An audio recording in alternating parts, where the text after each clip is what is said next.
Poor RS-25s. Anyways, yeah. And that's the important thing, that we're now in the era of reusable rockets. Like, as I said earlier in the stream, right? 10 years ago, it seemed like it was, SpaceX only doing Falcon 9, and everybody else was like, yeah, we'll see if it works and whatnot. Blue Origin was trying to do that as well with you, Shepard, but, you know, Blue Origin was sort of like, yeah, we'll do New Glenn eventually, and eventually is now. Now they're actually flying New Glenn. They did a flight in January. Hopefully, we'll get to see another flight in the coming weeks, and it's rolling out for a static fire test and launch. So, Alex, Yeah. I ask you, do you Oh. think they will land this booster on this flight? You think they land it and Ooh. redo? Okay, I will say we'll make it a two-parter. Do they land it, and then do they land it and then reuse it and fly it again? Well, I've heard that if they land it, they really want to reuse it like on the third launch of New Glenn and really quickly. Like they want to launch that, I think, in January or February timeframe. So it will be like a 2 month, 3 month turnaround. Oh boy, I'm not sure. We'll I don't know see, about because that. it's the first time they will be landing this booster. It's a huge booster. Let's be honest. I mean, well, here's the thing I would say, but granted, they do have experience with refurbishing boosters. Granted, they're a lot smaller. They're a lot smaller, and they're not Methalox. But you also have to say the same thing for SpaceX. They had a ton of experience refurbishing Falcon 9, and it didn't take them long to refurbish Booster 14 to fly it again. It didn't really take them that long to do it. Yeah. So, And the third launch of New Glenn is supposed to carry their own payload, so they could take the risk, if you will, right? In quotes, risk. I mean, we know already that reusable rockets work, but the first time reusing a booster, it's a bit of an unknown, right? But yeah, so I don't know about the chances of landing, as the booster says. Never tell me the odds, right? yeah. Sort of like an homage to Star Wars and things like that. And you know, I want them to land it. I really hope for the best, because it will be cool to see them returning that booster to Port Canaveral. We'll see it also on Space Coast Live. By the way, two of those covers have fallen off in this Nozzles. whole transporter. Yeah, they were transporting it from their integration hangar at the Exploration Park campus, close to the Kennedy Space Center Visitor Complex. If you've But been there, you might have seen their production facilities and everything. it's just one of those things, as I'm thinking, is it static fire, static fire in a few weeks and maybe launch within a month and a half, I think is what they're trying to do at least. It'd be my expectations for New Ooh, Glenn if things go right. If things go right, we'll go with I that. Um, I want to tackle from Mr. Puppy, because they asked why SpaceX don't cover the engines while other space agencies do. They actually cover them. So on that transporter that you see on the right with Booster 15, the engines have covers on them, and when they do that as well with Falcon 9s, they also have covers. They do cover their engines. It's very like it's a thing that we don't see a lot with Starship, because first, when a lot of people look up things like the engines and things like that, when it is the booster, it is being lifted from the mount, and it's put on the or like from the transporter, the booster transporter, and then put on the mount, or vice versa, right? And they always have those covers, but they have now these covers are like more like jackets. mhm. Instead of fully covering the rocket engine, right? What they do is they cover just the nozzle and only the outside instead of the exit of the nozzle. So it's a bit of a change, but that's what they do. What's funny is with the new pad, as of right now, whenever they go to lift a booster onto pad 2, they won't have they won't have engine covers on because they have no way of taking them off on that pad unless they were to build a whole scaffolding floor under the mount. They have no work platform to put under that pad to then take engine covers off. So that means they're going to lift without engine covers, which will be cool. It means we get to see serial numbers. But yeah, it's going to be interesting to see that. And yeah, it's cool to see these two boosters rollout and all the steps all companies are making, make sure their engines are nice and not damaged or dirty. But yeah, I actually saw another question about like is is that a private road for Blue Origin? And I gotta tell you that it's not a private road. It is a public-ish road. So like it's within the Kennedy Space Center, but you gotta be badged to go through the Kennedy Space Center. That's where we're looking at that booster, that new Glenn booster rolling by our cameras. So it is not a private road. That I can tell you. It's just a public slash restricted road. Essentially, you gotta have the right permissions to drive there. Highway 4 though, it is a public road, and you can pretty much be behind that booster, Jay. Maybe we can bring. There we go. See what There I you did. go. You can actually drive and be behind that booster there on Highway 4. It's a public road so far. um, so yeah, that's the view from Gage, our sort of representative in the field, if you will, um, of the many folks that are out there in the field. I'm probably sure that Cesar is also out there. Jerry had to go out, unfortunately, um, but he'll be probably supporting some of the upcoming Florida launches, which is always exciting. One of the changes as well in recent months, because they're doing this thing that it's called now the mega. Oh, I like this view. You know why? Because it feels like a progress bar of sorts. You know it's already very close to the launch site. But as I was saying, they've built like this massive building now at the old entrance to the launch site, which they call the mega bunker. I feel like it needs to be the mega bunker or something like that. I don't know. So they're building that, and now what they're doing is in the last few months they've been using the new one at the corner. So they're going to be using that. We're going to see that booster sort of depending on the view that we choose. Right, it's either going to be behind the Tower 2 or in front of Tower 2. So that's going to be really cool. So stay tuned for that. It's going to be a few minutes. And I'm gonna hit a couple of support messages here that we have because they've been sitting here in the queue, and I think it's already time that we deal with them. So we've got Ratbait becoming a Pad Rat member. I guess that's sort of a bit yeah, ironic. Ratbait Pad Rat member. Uh, yeah, I guess that was part of the joke, right? Words, words. What? Exactly. And then Farad Raza, sorry if I butcher your name, with the super chat saying, will they also be repeating everything from the previous flight? Will be nice to see Starlink replicas not booping while going out. Mhm. So Ryan, what's sort of the general planning apart from that weird booster landing that we talked about? It's basically gonna be a exact replica of the last flight. The only other difference with Chip, other than doing, is basically the dynamic banking that they want to do. Which I wonder if that's an attempt to like see what their glide ratio is and how much drag they can apply to see like once you're subsonic, and you've gone through all the heating and everything, and you're starting to really go through the thick, the atmosphere, and whatnot. I wonder if that's a way to see if they how well they can control the ship. Like if they were off course, can they glide it back to course? If they were, could they try to get a little more glide out of it to divert it a little bit easier? Or add more drag to it to slow it down more. Like if they overshoot or undershoot, could they adjust? I wonder if that's what the dynamic banking is for. I'm kind of curious, or if it's just a structural test or something along those lines. It could be a couple of different things. But that's basically the only other difference. They're still going to do the in-space burn. They're going to do the 8. They're going to put 8 sim links in. Hopefully those get put in tomorrow, Friday. I'm hoping.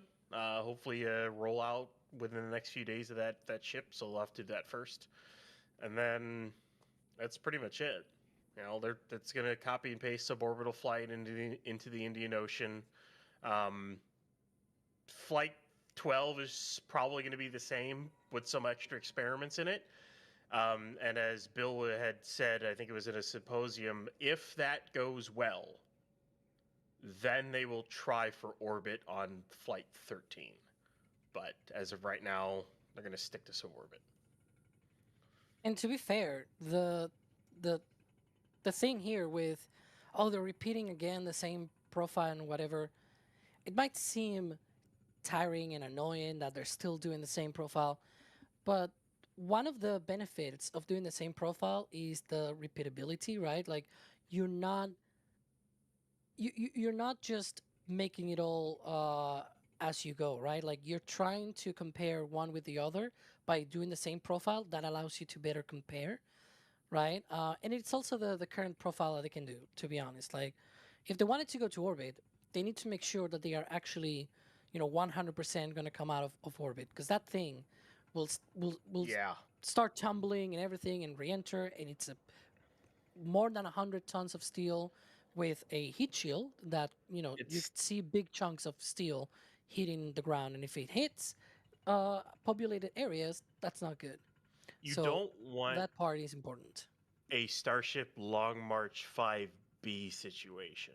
Like it's the isn't it the B? Hmm. Yeah. Yeah, that they when they do that burn, it literally becomes it's completely ballistic, and it could just re-enter wherever. You Oh do no, not want that with where did the booster go? you do not want that with Starship. That stage is aluminum and will most likely burn up. There might be chunks that survive over. Starship is stainless steel and it's got a heat shield. If that thing were to re-enter even partially with that heat shield facing in remotely the right direction, large chunks of that vehicle could survive through re-entry and do some serious damage if they were to say hit a city or anything like that. So SpaceX wants to be absolutely certain that when they go to orbit and they do that in space burn, they can actually deorbit this thing and do it, on target and within a correct trajectory. Yep. And so that is one of the things as well that are really important about these flights, because a lot of people always talk about, ooh, Starship has not reached orbit, and that is on purpose, right? Like they're trying to not mess things up, and that is very special. We saw earlier in the year these flights, flight 7 and 8, where the ship failed and then re-enter over the Caribbean. That was not great. Now imagine that, but you actually don't have any control where it happens, right? It's not in that very specially selected path of launch where they launch in that direction and it's always going to be that area, right? They go into orbit, that thing fails for whatever reason, it cannot deorbit controllably, then that is not great. And they only have done this once with Block 2, once with Block 1 as well. Okay, it worked with Block 1 and it worked with Block 2, but once. They need to repeat it multiple times, which is why they're trying it again on this flight. And I wouldn't be surprised if on the first Block 3 flight, they do it again. They do another suborbital flight and they do that relight as well. You can see here already, Booster 15 moving into the launch site area. Look, it's the explosive placard on the transport Ooh. stand, indicating that yes, FTS is installed. It was installed in the bay. So if anyone to answer anyone's question on that one, we'll go with that. Yeah, so flight termination system is installed. They don't need to do any of that at the launch site, thankfully, which means, less less stuff that they need to do out there, because, it can become a hassle to do Remember all those of that days, out there. Alex? Remember those Yeah, I days? do. Like they put the booster on, and then you'd see two It was two less than a lifts year ago, go by the way. up. Yeah, right. And they're installing the FTS while it's on the pad, and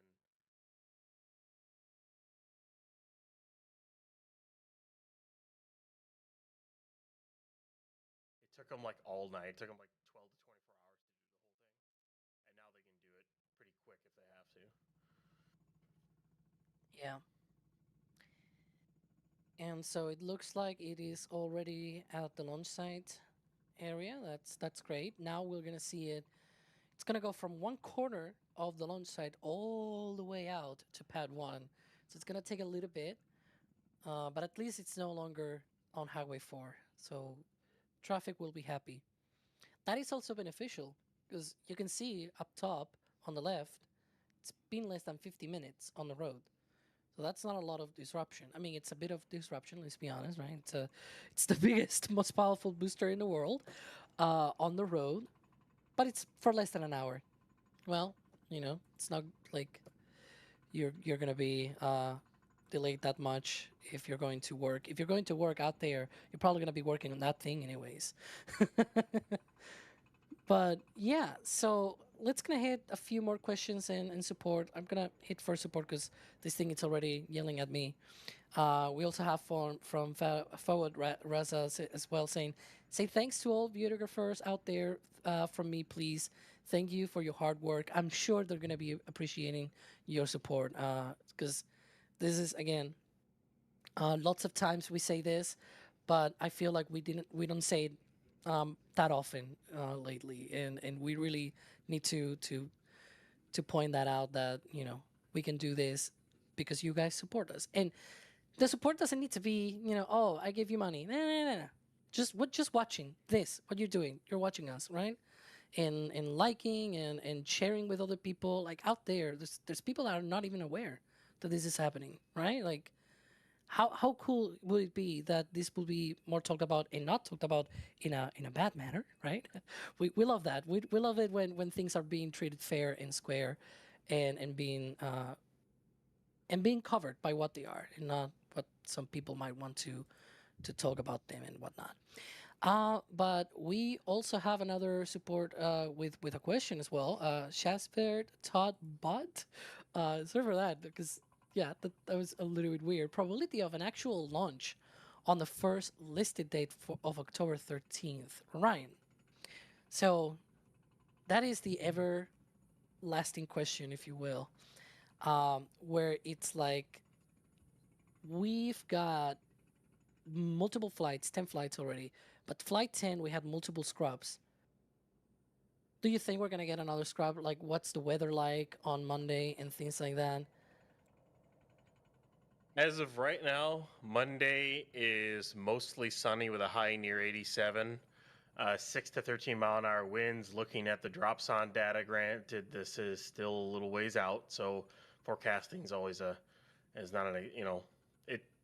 A lot of things can change, but it looks like perfectly clear skies through the day. There may be a chance of clouds around 7 p.m. local, but is the current setup is basically what is it 6:15. So if they hit the opening window right now, it should be perfectly clear. Bueno, gente, se ha completado el traslado. Ya está colocado al lado de la torre. Como ven ahí, el Heavy Booster ya ha llegado a su lugar. Y es increíble ver esa mole, esa masa, con sus 200 toneladas, moviéndose a través de la ruta.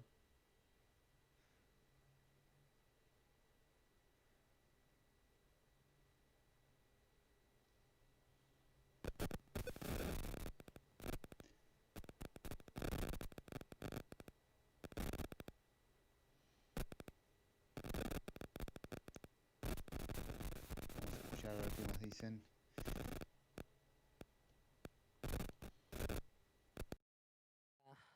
Unfortunately, that's one of the things, and yeah, we talk about it. Are we gonna do anything about it? We also have Chris W. This is one of our folks here in our support queue.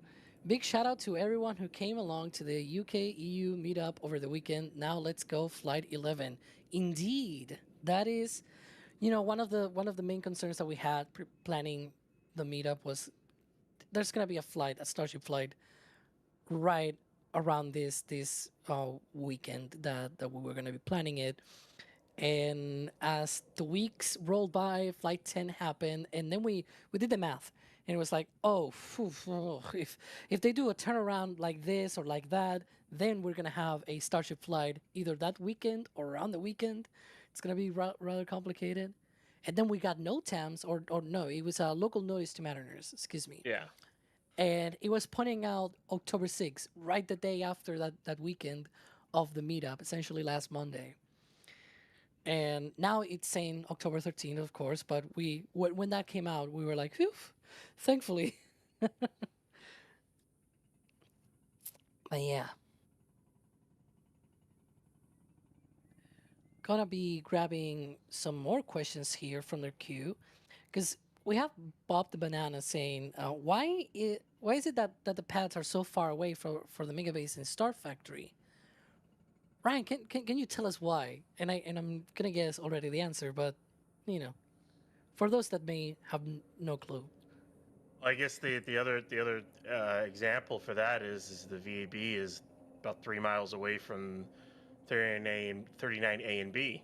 The reason for that being is because when back in the day NASA did a study and went, what happens if an entire 5 fully fueled explodes on the pad? Well, they want at least a 3 mile radius to to be protected. Well, SpaceX is about 1.5 miles away at this point, 1.5, give or take. Um, it's shorter, but it does seem like, at least by some of the data SpaceX has put out, is that a full stack explosion of a Methalox rocket would be more like a fireball rather than, say, any kind of a detonation, basically, because you'd basically just aerosolize and burn the methane, more or less. Um, it's one of those things is we've never really. Recuerden que a estos 70 metros de lo que son el Super Heavy, lo que estamos viendo ahí, al cohete, se le suman los otros metros de la Starship, por lo cual una vez los dos unidos tenemos un total de 121 metros de altura en lo que es el cohete más grande fabricado por el ser humano y el cohete más grande que va a haber por mucho tiempo seguramente, ya que después de este se pasa a la otra etapa. En la otra etapa es más grande, más colosal aún todavía. Así que bueno, Elon Musk claramente va dominando lo que es la cohetería.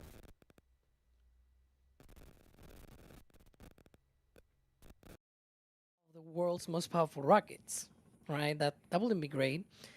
Um, and also the fact that when they do a launch, they need to evacuate the launch site. You cannot have anybody there. So at least with this sort of arrangement, if you will, of where things are located at Starbase, they can still continue, even though they may, get around and everything, and watch the launch and all that. But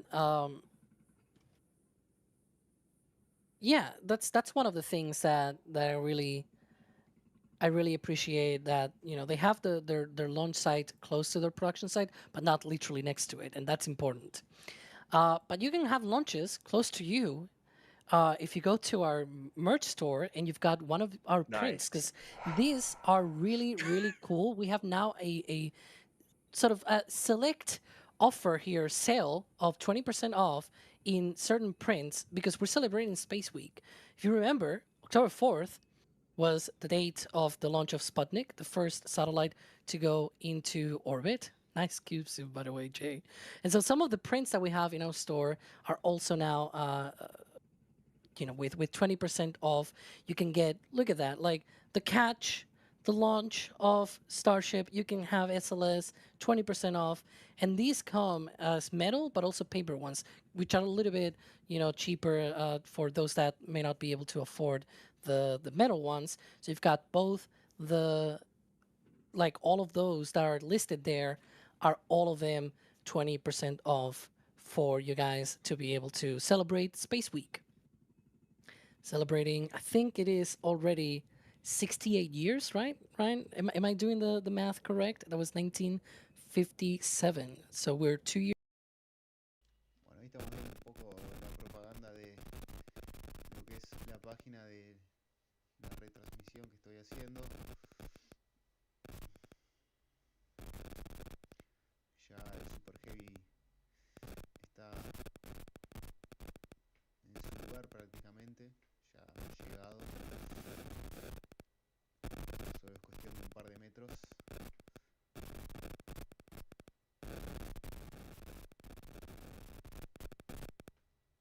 the merch store or whatever, every bit of support helps. And that you can get a really cool print in your wall, and you also support us, and you also support the person that took that picture as well, because part of the sale goes out to that person as well.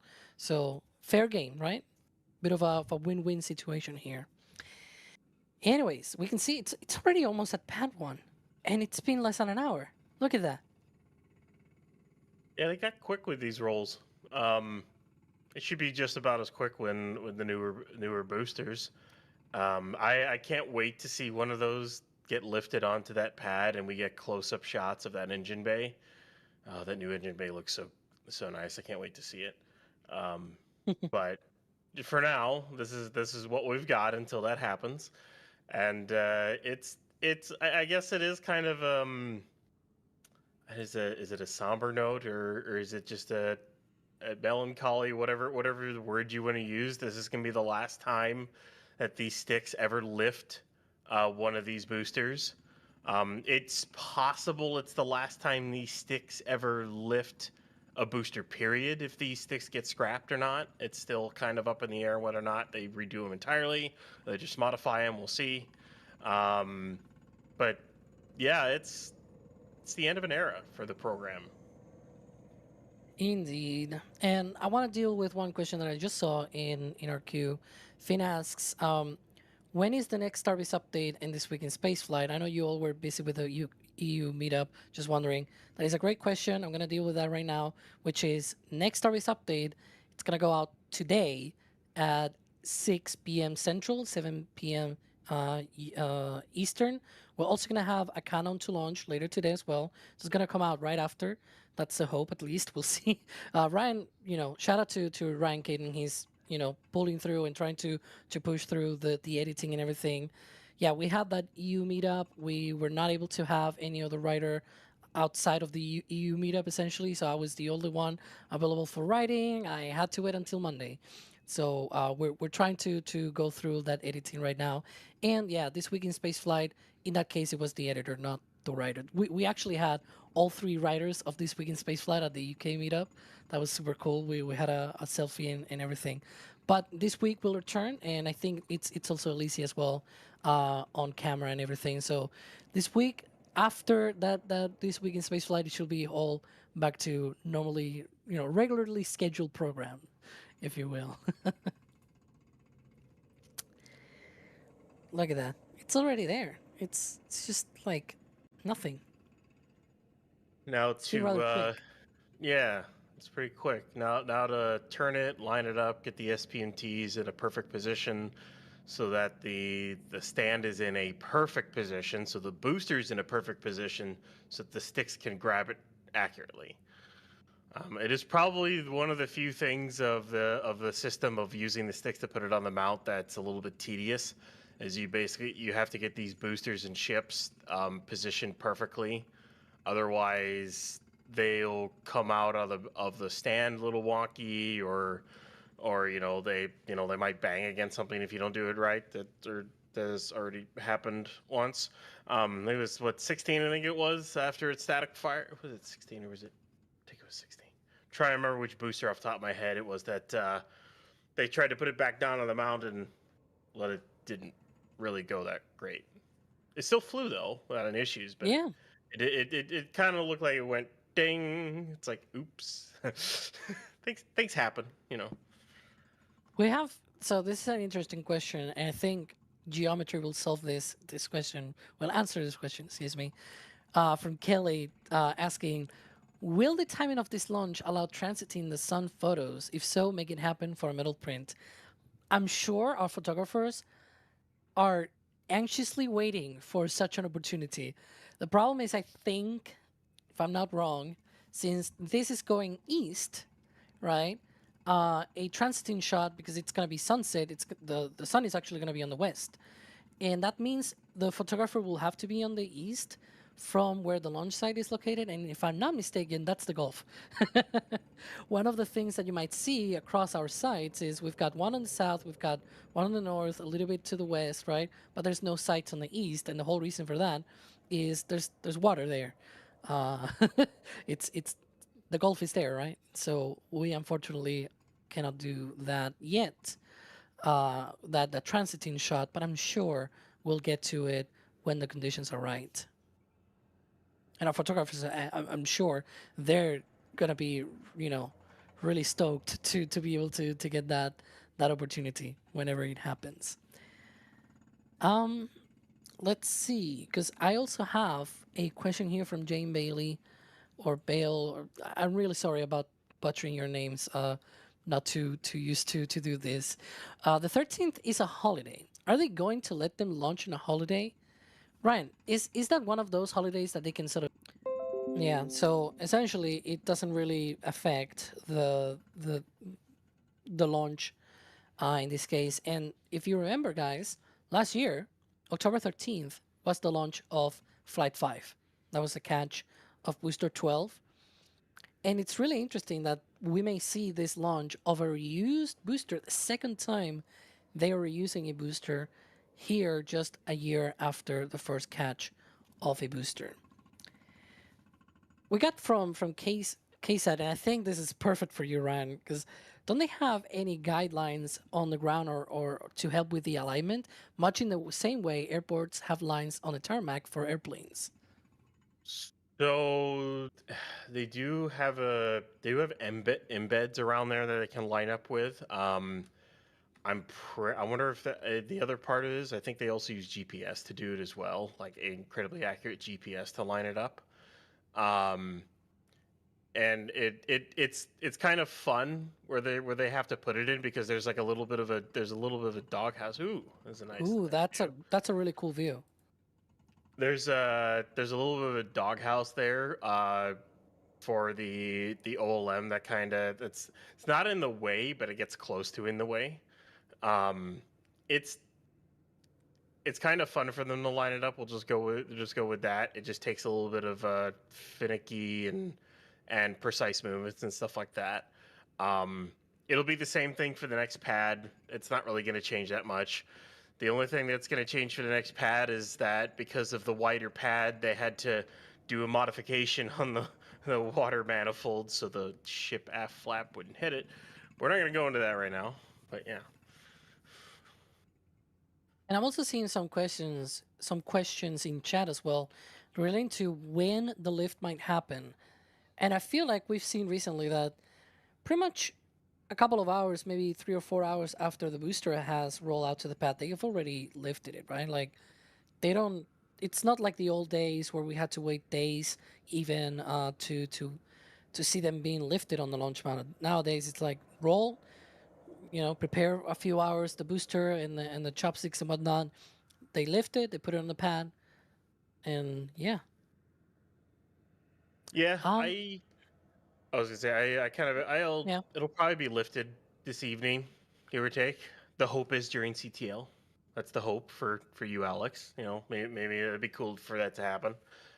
What a sunset lift, that'd be kind of a cool thing, or like late afternoon one. But we'll see when they do it. And we got a question from Sad Usmani. I don't know where they may have heard about this. Is it true that the ship quick disconnects on the new towers are movable up and down?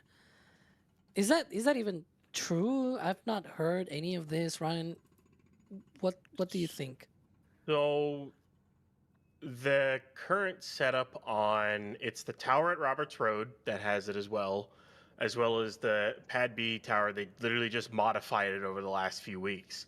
There are two spots to hook up an actuator, and then there's four spots for hinges. So what looks like SpaceX is going to do is they added a new actuator hookup spot, and they're going to attach the ship QD arm on the lower three hinge points for Block 3 booster and Block 3 ship. Now, booster is getting taller. Now, granted, it's not going to get taller until Gigabay's finished because they need Gigabay to make the booster taller right now. Otherwise, you literally wouldn't be able to even build it in the Mega Bay, let alone move it out of the Mega Bay. So that's down the line. But once Block 4 booster comes through and they put it up to, say, 80 meters or whatnot, or they make it taller, SpaceX is going to have to take that entire ship QD arm and move it up. So they'll have to disconnect all the stuff, then they'll have to grab a crane and then move the QD arm up on the tower and whatnot. And it looks like 37 is set up the same way as well. Basically, it's one of the first few times SpaceX is future-proofing, because they haven't really done that in this program in the past. They've been actually pretty bad with future-proofing. A company that's done a great job at future-proofing is Blue Origin, with making their tower incredibly tall for whatever rocket they want to. But SpaceX has kind of only built what they needed to, and now they're actually thinking ahead with their infrastructure at this time. So Yeah, we'll see whenever that happens. It's one of those things that it's gonna be really interesting how they adapt to the future of Starship, and like not just the next generation, but future generations of boosters and ships. And there may or may not be a video in the works, precisely with at least a part of the video speculating about what will come next after Block 3 for the ground infrastructure. But I've got here on our queue as well, and I feel like it's very important to mention as well, because we saw the New Glenn booster rollout, and we are seeing here the booster 15 rollout at Starbase. But at the Space Coast, we also had a part of a Vulcan rocket from ULA rolling by. That is a Centaur 5 rolling by. It was like a few minutes before the Blue Origin New Glenn booster, which is rather amusing. But yeah, like we're seeing all of these rocket hardware moving around and everything. And this one in particular, there are some people that might disagree with me, but I think it's even the Leo optimized version. It's like this sort of stubby Centaur. I'm sure a lot of people are going to be talking about the Centaur, the stubby nozzle and everything. But yeah, it's a shorter version of the upper stage of Vulcan, and they're going to be using that for low Earth orbit missions, such as Kuiper missions, for example, on Vulcan. And guess what? They're preparing for one of those in the next few months. So it's no surprise that we're now seeing potentially what appears to be a Leo optimized version of the Centaur 5 rolling by.